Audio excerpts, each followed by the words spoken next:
raadiyoo sagalee Oromooti. Raadiyoon sagalee Oromoo torbanitti guyyaa 3 wixata, roobii fi sanbata galgala keessaa sa'a 7 haga 7:30 dambalii gabaabaa meetirbaandii 16 yookaan kiiloohertzii 17,850 irratti qophiilee isiniif dabarsu amma jalqaba. Kun raadiyoo sagalee Oromooti.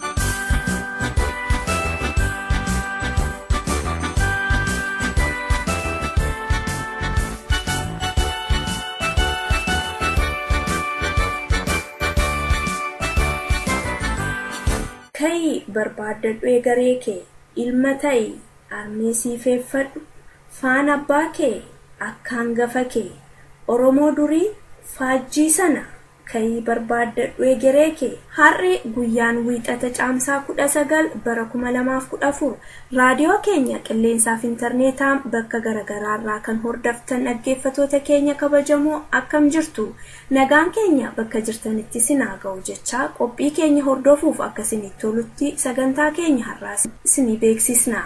Qophiin hundee jireenyaa qonnaa bultoota Oromoo kan naannoo Finfinnee irratti qophii xiyyeeffate isiniif dhiyeessina. Qophii fayyaa hawaasaas ni qabna. Hunda dursa kan dhiyaatu oduudha. Isin keessumsiisuudhaan kan isin waliin turaan biiftuu waltajjiitii amma gara oduuttan isin dabarsa. Mormiin barattoota Oromootti fufee mootummaan Itoophiyaa barattoota Oromoo mataadha jedhee shakkee adamsee hidhuu ajjeesuuf gara dabarsuutti fufe. Hawaasni Oromoo addunyaa keessa jiraatan immoo mormiif balaaleffannaa mootummaa Itoophiyaa irraa qaban itti fufanii jiran. Akka mooltan dhaggeeffattoota keenya oduu har'aaf qabnu kan isiniif dhiyeessu Andhaabasaa Waaqjiraati amma oduu bal'inaan. Mootummaan Itoophiyaa barattoota Oromoo gaaffii mirgaa gaafatan adamsee hidhuu itti fufee jira. Akka odeeffannoo nu ga'etti gidduu kana barattoota Oromoo Yuunivarsiitii Jimmaa, Adaamaa, Haromaa, Amboo, Wallaggaa keessaa fincila sana kaasuu fi ijaaruu irratti hundee ta'an jedhee shakke hidhuu isaatti fufeera. Akka odeessa nu ga'etti barataa Leenjisaa Alamaayyoo muummee makaanikaal injiinariing Yuunivarsiitii Jimmaa irraa, barataa Abdii Turaa muummee seeraa waggaa 5ffaa Yuunivarsiitii Jimmaa irraa, barataa Israa'el Habtaamuu Yuunivarsiitii Jimmaa akkasumas barataa Hussein Umar muummee afaan Oromoo waggaa 3ffaa Yuunivarsiitii Jimmaa irraa, barataa Walabummaa Dabalee Yuunivarsiitii Adaamaa irraa qabee akka hidhe beekameera.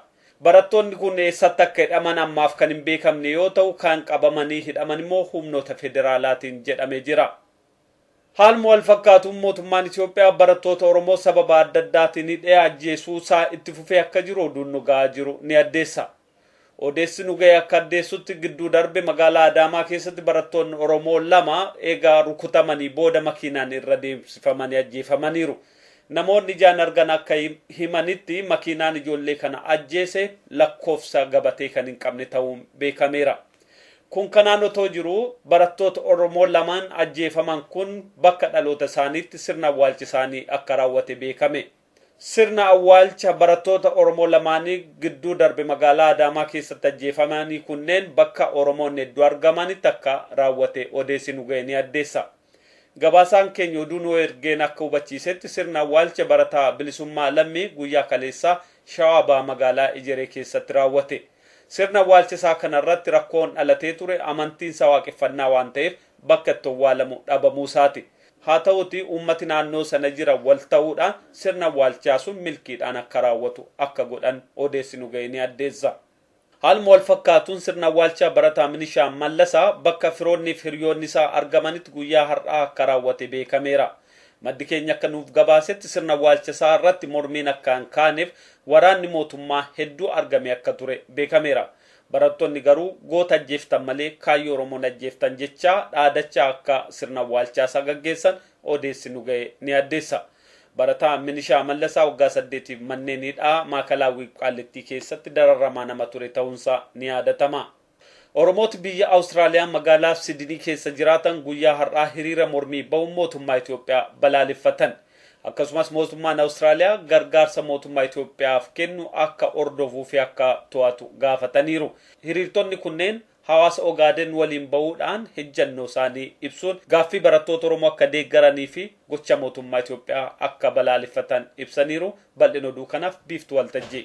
As Austraaliyaa magaalaa guddittii Sydney Oromoon heddoominaan argama. Har'as mormii guddaaf dhaaddannoo garaagaraa qabachuun hiriira kana qindoominaaf tokkummaan gaggeessaa oolaniiru. Waa'ee mootummaan Itoophiyaa biyya keessatti uummata Oromoo irra qaqqabsaa jiru balaaleffachuu fi keessumayyuu pilaatfoormii hundaa'ee barattoonni Oromoo yuunivarsiitii adda addaa jiranii karaa nagaatiin nan baay'ee kara ta'anii hiriirri bahee irratti deebii irraa rasaasan nakki waan deebisanii fi mootummaan Awustiraaliyaa waa'ee kan akka inni beeku ibsuu fi baay'ee arda. Hiriira nagaas ta'uu qabeenyaan lammii keenya biraa haala dhaabbachuu dandeenyu irratti itti cimnee hojjenna jechuun dubbatu. Hiriira kana baanee istuudantii Oromoodha kan biyya isaa irratti maaliin siinja hiriira nagaa qabahanii biyya keenya irraa hin kaanu kan jedhan kadhatamee fi baane hiriira kana isaanillee akka seenaan isaanii hin ballee nutilleen arraan sana ilaa hanga maaliin siinja injifannoon keenya duratti dabartuu maaliin siinja haqa keenyaan argannu akka irraa hin dhaabbanne.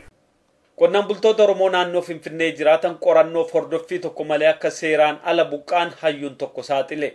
Hayyuun ammaaf maqaan isaa akka hin himamne barbaadu tokko qorannoo gaggeesseerraa akka hubatetti qonnaan bultoota Oromoo karaa hedduu miidhamaa akka jiran bira ga'uusaa odeeffannoo nu dabarseen addeessee jira. Akka qorannoo kanatti qonnaan bultoonni karaa dallaalaa lafa isaanii dhabaa akka jiran, kana malees karaa mootummaa lafa isaanii irraa buqqaa akka jiran addeesse.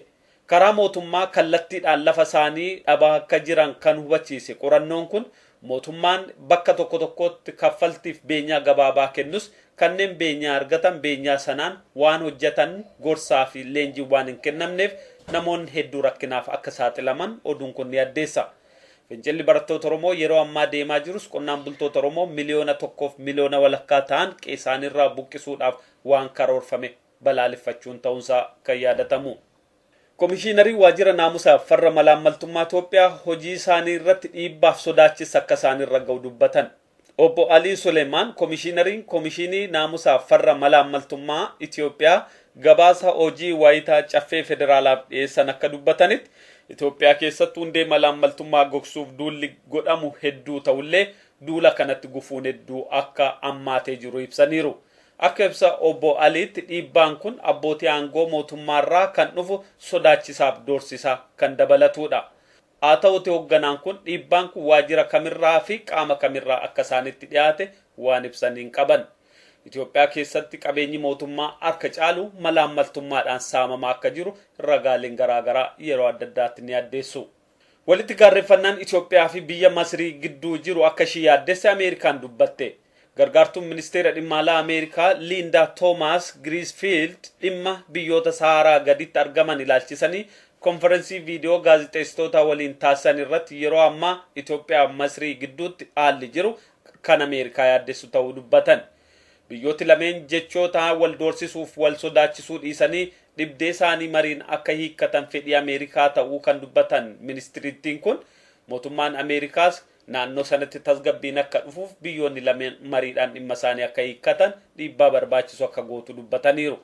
Itoophiyaaf Masriin sababa hidhaa laga Abbayyaatiin lola qabbanaa'aatti erga seenanii oolanii bubbulaniiru.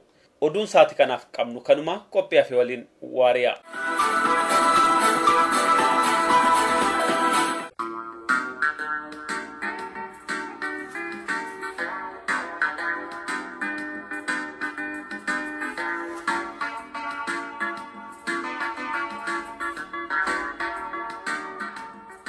Qophii hundee.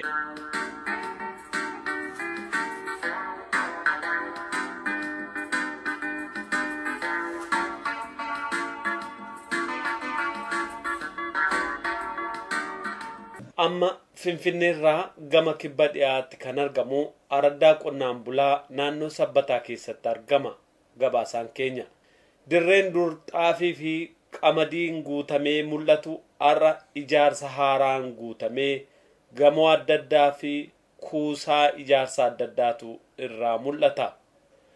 Obbo Malkaa Disaasaa fi ijoolleen isaanii waggaa 10 dura lafa irraa qotatanii argatan amma akka laayyootti dhabaniiru.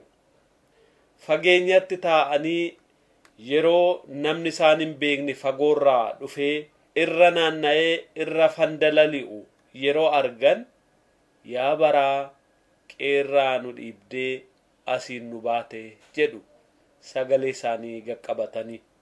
Araddaan ijoolleen isaanii irra fiigaa turte har'a dallaa adda addaan ijaarameera. Dallaa gamoonsaa dhedheeraa kan sibiila gurguddaa qabu, kan namni ittiin siqne, kan ofirraa waa hunduma ittisu. Hiriyoottan isaanii keessaa warri gariin warra dallaa dhedheeraa kanaaf waardiyyaa ta'anii qacaramaniiru. Obbo Malkaan garuu hiree kana hin arganne. Obbo Malkaan akka lafti isaanii isaanirraa fudhatameen maallaqa isaanii kennan fudhatanii gara magaalaa Sabbataatti galan. Ijoollee isaanii afuriif haadha warraa isaaniitti mana kutaa 2 dhiphoo kan taate kiraa fudhatanii maallaqa akka beenyaatti isaanii kennameen jireenya isaanii oofuu jalqaban. Obbo Malkaan durannaa maallaqicha argatan waan guddaa akka argatan isaanitti fakkaatee ture. Harki isaanii gootaraa isaanii keessaa ammaarratee nyaachuu bare yeroo gabaa ba'anii bitanii manatti galan mana ga'anii yeroo deebi'anii gabaa deeman maallaqittiin gadi bu'aa deemuun ishii isaan yaaddeessi. Ammoo waan godhan hin qaban, namatti iyyatanis hin qaban. Wanti isaan godhan waan tokko duwwaadha. Haadha manaa isaanii wajjin mari'atanii hojii humnaa hojjechuu. Hojii humnaa kana hojjechuufis ammas deddeebi'uun qormaata guddaa isaanitti ta'e. Haa ta'uti gara dhumaa keessa milkaa'anii humna isaaniitiin hojjetanii jiraachuudhaaf dirqaman. Lafa durirraa qotatanii galfatanirraa amma namni biraa isaan ajajeet dhagaa guuraa oolanii gaafa tole waa fudhatanii galan gaafa moo dide namichi isaan geesse dabaree heeggadhaa jedhee isaan deebisaa jechuudha. Kanneen akka obbo Malkaa kumaatamaan kan jiran haala akkasiin jiraatu. Obbo Malkaan yeroo keessa dadhabaa wayita dhufan filannoon isaan qaban waan tokko duwwaa taate. Haati warraa isaanii mana namaatti akka qaxaramtee isaan jiraachiftu. Ijoolleen isaanii arfan keessaa kan mana barumsaa deeman lamaan isaanii hojii humnaa hojjetanii akka jiraachisan, tokko immoo akkuma ta'u ta'anii gara biyya Arabaatti ergatan. Amma isaan waliin kan jirtu mucaa durbaa waggaa 12ti. Ishiinis mana barumsaa deemuu waan hin dandeenyeef mana namaatti qaxaramtee hojjette. Egaa qonnaan bulaan jiruuf jireenya isaa qeesaa keessatti haa tolu haa badu gammadee jiraachaa ture har'a seenaa kana akkanaan namaa seenessu. Sagalee isaanii waraabuuf maamilli keenya yeroo yaaletti sodaa isaanitti buleerraan kan ka'e hin barbaanne. Garuu seenaa kana maamila keenyatti himaniiru. Maqaa isaanis nageenya isaaniif jenneetu jijjiirre. Warreen akka obbo Malkaa hedduun jireenya akkasii dhiibaa jiran arguun yeroo ammaa kanatti warra magaalaa Sabbataa keessa jiraniif naannoo sana jiraniif waan nama ajaa'ibuu miti. Qonnaan bulaa Oromoo harka namaa laalee harka namaan bulu arguun waggaa 10 dura xiqqaa ture kan nuun jedhan hojjetaan misooma magaalaa tokko har'a magaalattii keessatti qonnaan bultoota kadhatan, qonnaan bultoota harka namaa keessa ilaalan arguun waan laayyoo ta'aa dhufeera nuun jedhan. Sababni isaa lafti isaanii narraa fudhatamu mootummaan beenyaadha jedhee maallaqaa kennuuf malee maallaqa sana waan irra oolchan waan hin barsiifneef maallaqicha yeroo nyaatanii fixan rakkina keessa galuu jedhe. Warri kaan immoo beenyaan malchiisu waan hin kennamneef akkuma buqqaaniin rakkinatti kufuu jedhan. Egaa jiruun naannoo Sabbataa haala akkasiin gaddisiisaadha. Warra qeesaanitti hafanis wanti yaaddessaa biraa isaanitti buleera. Warshaalee yeroo ammaa dhaabbatan hundi isaanii xurii isaanii kan gannaqan laga naannoo sana jirutti. Horiin fageenyarraayis dhiyeenyarraayis laga sana dhugan immoo xurii warshaa keessaa ba'u dhuguuf dirqamu. Warshaalee babal'isuu malee nageenya naannoo, nageenya namaa, nageenya horii fi waa hundaa kan hubannoo keessa galee hojjate hin jiru. Abbaan qabeenyaa horii isaa oomishuun cinatti wanti biraa dhalatee dhiisee dhimma isaa akka hin taane wanti mul'isan hedduudha. Ogeessi eegumsa naannoo sanatti arganne akka nutti himetti yeroo ammaa horii fi namni hedduu sababa balfaa garaa garaatiif dhukkubaaf saaxilamee jira. Maamilli keenya ka'ee gara Aqaaqii yoo deemus dargaggoo umurii isaatti baratee silaa egeree biyyaa ta'uu danda'u kan dhagaa caccabsaa oolee fuulli isaa qaqaa fakkaatetti dhufeet maal hojjettaa jedhee gaafate. Isayyuu maal hojjettaa duwwaa otoo hin taane maal hojjettee maal argattaa jedhee gaafate. Dargaggoon kunis waan hojjetuu fi waan argatu akkanatti ibseef. 35 kana 35 jira. Okay. Hanga kana arganne jechuudha. Qaamni taate. Namoonni humnaan isin gadi reefu galee akka dubartoota warri baarellaa baatan kana fannaan kaffala. Dubartiin birri 30. Birri 30 kaffaluuf. Dubartiin birri 30. Birri 30 kaffaluuf. Hojjisiisanii yeroodhaan namaan kennanii kontiraanni dhuunfaa faanti baay'ee nama rakkisaa jiran jechuudha. Kan hojjechiisu kun abbaa qabeenyaati moo abbaa qabeenyaati kontiraata kan fuudhitu. Kontiraata fuudhatu hojjechiisa inni. Inni qarraba birrii. Bu'aarraa argata. Isin garuu birriin tuna birrii 30 biddeena hoo nyaattu biddeena kan nyaattu uummata yeroo sadii nyaata namni cireen nyaata irbaata nyaata maaltu sirraa isin hafaa isin kiloo buna keessanii maalli jettanii jiraattu akkamiin kanaan isin jiraachisuu danda'a. Waan argattu fudhattanii nyaanni isaan kanamee warri naannoo kanatti lafti irraa fudhatamee amma waan qotatan dhabanii deebi'anii si faan hojjetanii an akka keessanii kun hin jiru miti. Hin jiran garuu warri lafa gurguranii too ammaan wajjin hojjetanii rakkatanii too jechuudha. Rakkatanii waan qotatanii sin qaban. Gurguranii isaan birrii balleechanii bitan baay'eedha akkasitti. Namni lafti naannoo kanaa namitti herreega amma kun qabalee meeqan ta'a. Akkasitti herreennee hin beeknu. Baay'eedhaan miti garuu mana jedhamutti hin dandeenye. Manni baay'eedha. Manni ijaaru kun kondominiyeemii midhamoo kan dhuunfaati. Mootummaatti baarsaman kondominiyeemiidha. Kondominiyeemii. Qabanaa ijaarsiisa. Yaa kun sabii kontiraakteera fuudhees irraa hambifatanii hojjechiisu.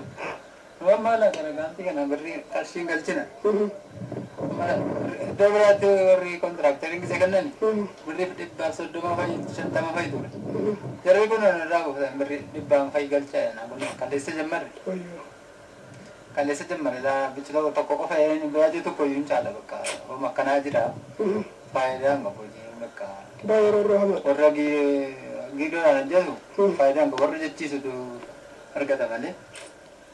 Qabeenya warri naannoo kanarraa lafa gurguree loon isaa fi wanni irra qotatudha bisuni amma loon maal karamutti bobba'anii eessa dhaqan isaan warri laasirraa buqqeessu.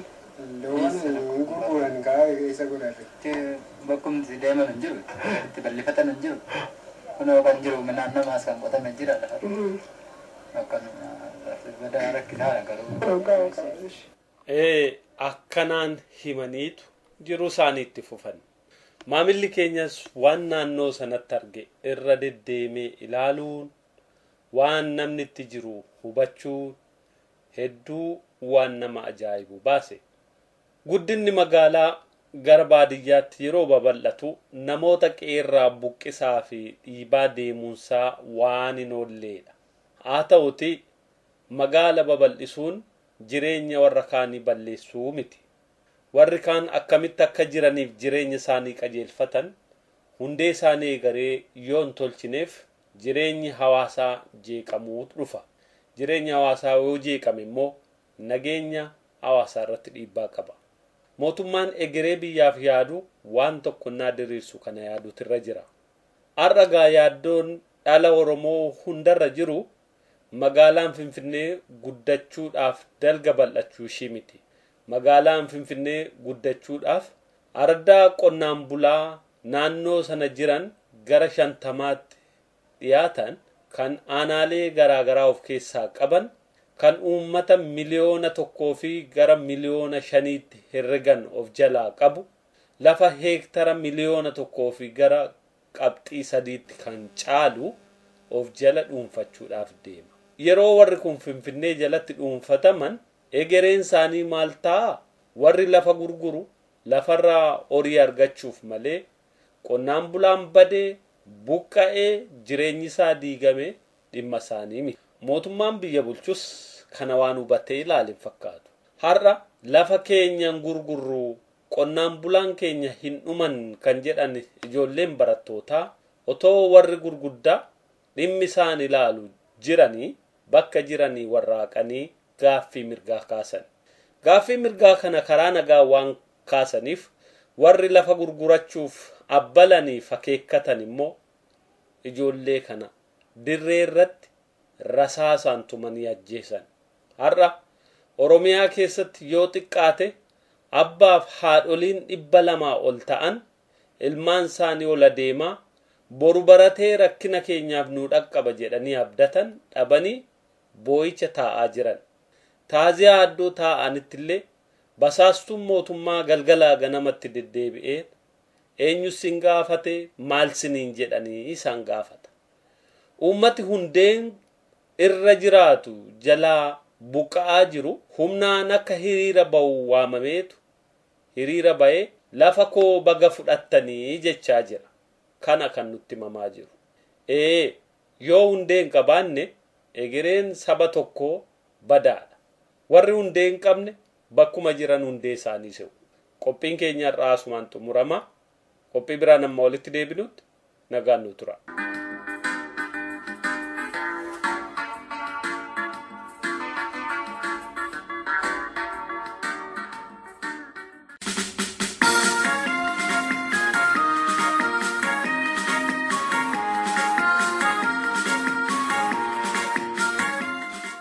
Qophii fayyaa hawaasaa.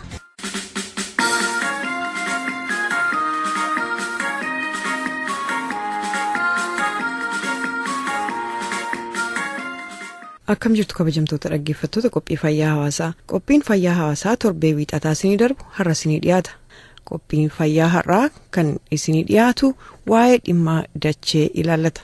Yaadannoo dachee. Dacheen hunda keenyaaf bu'uura jireenyaati. Akkamittiin eeggachuu qabna? Dhimma kana ilaalchisee hojjettuu isatiinsa fayyaa hawaasaa yookaan health promotion practitioner kan dhaabbata fayyaa Monash Aadde Marliin Danziliin haasofsiisnee jirra. Kan qopheessee isinii dhiyeesse Analeensaa Dinqaati. Muuziqaa kana boodatti dhiyaadhaa.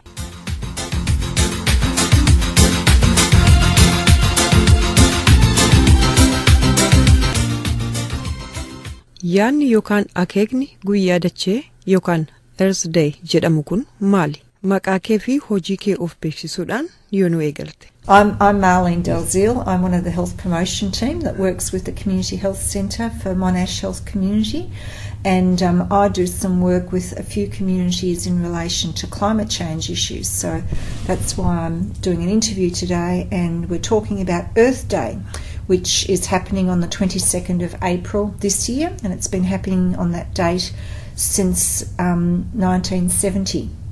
And Earth Day commenced as a response in America to a very big oil spill that happened at that time, and people were very concerned about air and water pollution. So what happened was there was a lot of community action in response to the Vietnam War, and the momentum was there for people to be reacting to issues in the community, and if they felt strongly about something they would come together and basically rebel against the government. And so Earth Day was actually a response. So the drive was based on the anti-war sentiments about Vietnam, and then people really got together and said, look, we need to protect our planet and we need to place pressure on politicians, and let's do it. So that's what we remember on Earth Day, the 22nd of April. Guyyaan dachee kun waggaa waggaan caamsaa yookaan April 22 yaadatama. Guyyaan dachee kun bara 1970 keessa bobaan hedduminaan dachee qilleensaaf bishaan xireessuusaa mormuudhaan namoonni tokkummaa mootummaa Ameerikaa keessatti mormii jalqaban irraa eegale. Yaanni yeroos itti eegale lola addunyaa irratti geggeessamaa ture, keessattuu lola Vietnam mormuu waliin kan wal qabate ture.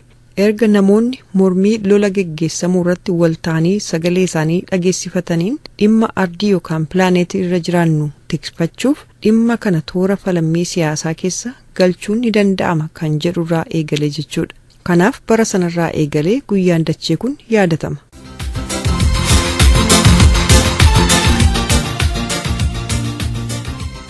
Mee caalatti guyyaa dachee kana hawaasni baruun maaliif akka barbaachisu nuuf himuu dandeessaa? So each year there's a different focus with Earth Day, and this year the focus is on green cities. So in other words, trying to get away from all the concrete and steel that we have in the cities and to try and get a little bit of green colour. Bara 2014 kana guyyaan dachee kan inni itti yaadatamee ooluuf akeekkatame guyyaa magaalaa magariisa yookaan green cities jedhamudha. Kunis akka uummanni mootummoonni isaanii dhimma dachee irratti ilaalcha kennan addunyaa kanarraa akka mootummoota isaanii duudhan yookaan jabeessanii gaafatan taasisuu kan jedhu akeekkate.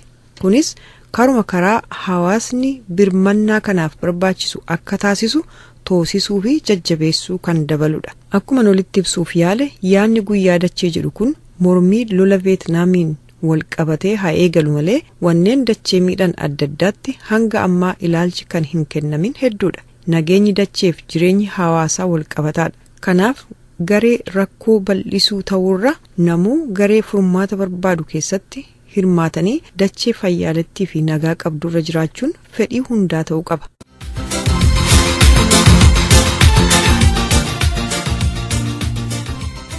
Qabeenyaan dachee jireenyi hawaasaa fi guyyaan dachee akkamiin wal hidhata? Tokko sakaan waan miidhu qaba.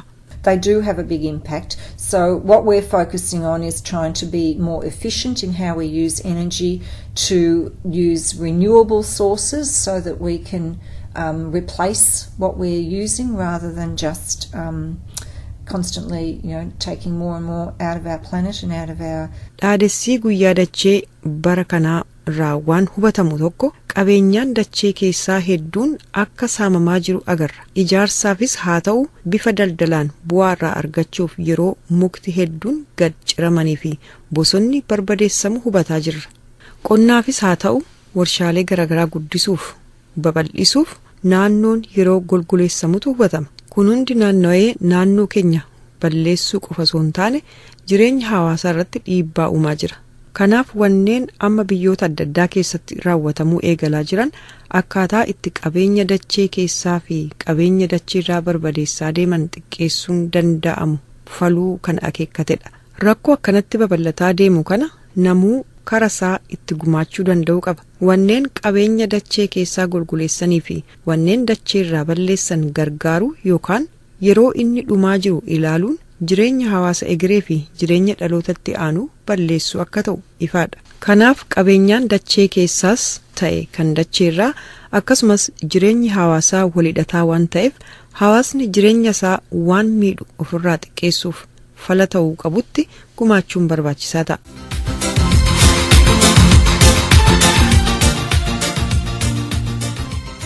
Waa'ee xuraa'ina naannoo fi qabaa kosii ilaalchisee hawaasni maal akka beekan barbaachisa? I think the really important thing to remember is that you can do your own small thing. You don't have to do anything really big. So that what you do on your own or with your family, it's only a small thing but it can still make a difference, because if a lot of small households all do make an effort and do things, Wanni barbaachisaan hawaasni beekuu qaban nageenya naannoo ofii eeggachuun namuu mata mataatti waan danda'u itti gumaachuu akka danda'u dhaamna. Namuu karma karaa waan danda'amuuf gumaachuudhaan naannoo ofii deebi'ee dhinaa fi fayyisaa deemuu danda'a. Hamma danda'ametti naannoon kan hayyamuuf taanaan biqiltuu biqilchuu fi guddisuudhaan qilleensi naannoo akka tolu taasisa. Mukeettii muruu dhiisuun qilleensi naannoo akka hin banne gargaara. Wanneen naannoo ofii balleessan koseessanii fi xireessan irraa of qabuun qilleensi gaariin akka naannoo ofii jiraatu taasisa. Qilleensa gaarii qabaachuun ammoo fayyaa ofiif barbaachisaadha. Waan namuu gochuu danda'u xiqqaa fakkaachuu mala, garuu yeroo bakkuma bakkaa walirra bu'u guddaa ta'a. Egaan dhaggeeffattoota keenya qophiin fayyaa hawaasaa kan har'aa kutaa tokkoffaa asumarratti raawwata. Qophii itti aanu nagaa walitti deebinu yookaan kutaa lammaffaa isaatiin nagaa walitti deebinu nagaan nuuf tura.